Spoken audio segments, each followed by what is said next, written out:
At the time this happened, I was 13, so this happened 2 years ago, and I was fairly naive. I was a major introvert, only friends with a few people in my class. I wanted to be social, but I preferred to be alone and read or write. Classic nerd things. In early November, I got a text on my phone that was from a few classmates whose phone numbers I had, and around one or two I couldn't recognize. It was a group chat asking if we wanted to hang out at night near a park at our school. My parents, being strict and paranoid, would never let me go.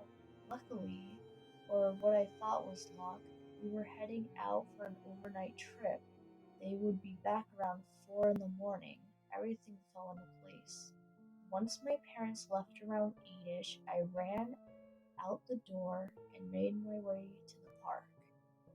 The one thing I made sure to do was lock the door. My parents were paranoid after all, and the biggest thing that they engraved into me. Once I arrived at the park, I noticed a creepy figure near the edge of the woods. No one else seemed to notice it, and I already had had enough reputation as a weirdo who was true crime obsessed, and I didn't mention it. The night drew on, and I was having the time of my life, ignoring the gut feeling I had telling me to run. Every so often, I'd look over my shoulder, and the man would still be standing there. Around 9:45, 4 out of 10 people there had to leave due to their curfew. I was getting cold and was nearly pitch black with a few street lights every so often. The rest of us decided to go as well since it felt more eerie and quiet.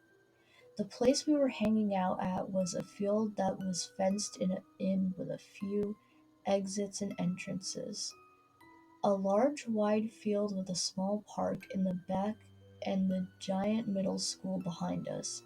The front of the field faced the empty road, and the right and left sides were surrounded by forest. All the people left were getting picked up by cars, meaning they went the opposite way of the road since that's where the parking lot was.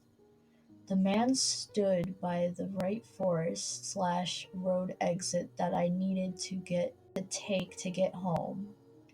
I walked away from my group and tried to steady my heavy breathing. I didn't want to be paranoid, but all the true crime I listened to was catching up on me. The man was probably early 40s, late 30s, dark hair with a beard. He was probably around 5'9", but at the time it seemed like 6 foot. He stood about 10 feet from the exit I had to take, so when I got close enough to it, I ran for about 30 feet through the exit and through the woods. Once I felt safe enough, I started just to quickly walk through the woods, or at least get to the road. I heard a snap and a crunch from behind me. I stopped walking for a second and quickly checked over my shoulder. Around 15 feet behind me stood the very same man. He was walking slowly behind me, almost as if he was trying not to be suspicious, but it only made my fear worse. I turned around and walked so quickly I was basically jogging. I lived about 10 minutes away from the park we'd hung out at, and I wasn't athletic enough to run home. After around 7 minutes of walking fast, I was in my neighborhood. I knew that I could run to my house if I had to, so I checked to see if he was still trailing behind me. To my horror, he was only 5 feet away. I ran faster than I ever ran. I could hear his footsteps behind me thumping across the concrete as he ran too. I dove down an alleyway I knew well and tried to lose him in a park. Making my way home longer, I could hear his heavy breath followed by his footsteps as he tried to keep up. I cut through houses, backyards, and front yards. I finally made it to my house and flew up the steps. I looked behind me and he had just arrived at the bottom of my stairs. I unlocked the door and burst through it, shoving it closed behind me, and I heard him hit the door with his whole body. I ran around the house and locked all the windows, turned off the lights, and hid in my bedroom with a kitchen knife, just in case he got in. He didn't, luckily. If this was a better world, that's where my story would end, but it doesn't. After a few months, I haven't really told anyone what happened since I don't want to get in trouble with my parents for sneaking out or anything. I didn't go out with anyone or any group anymore, and my loner status returned.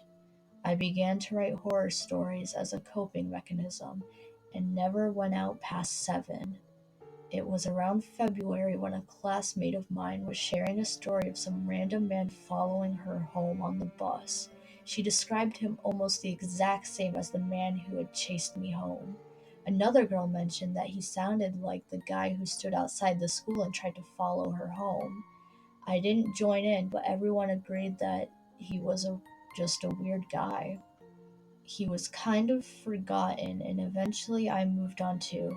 Around May, I was getting ready to walk to school when my mom pulled me aside and showed me a picture of a man, the guy who stalked me actually.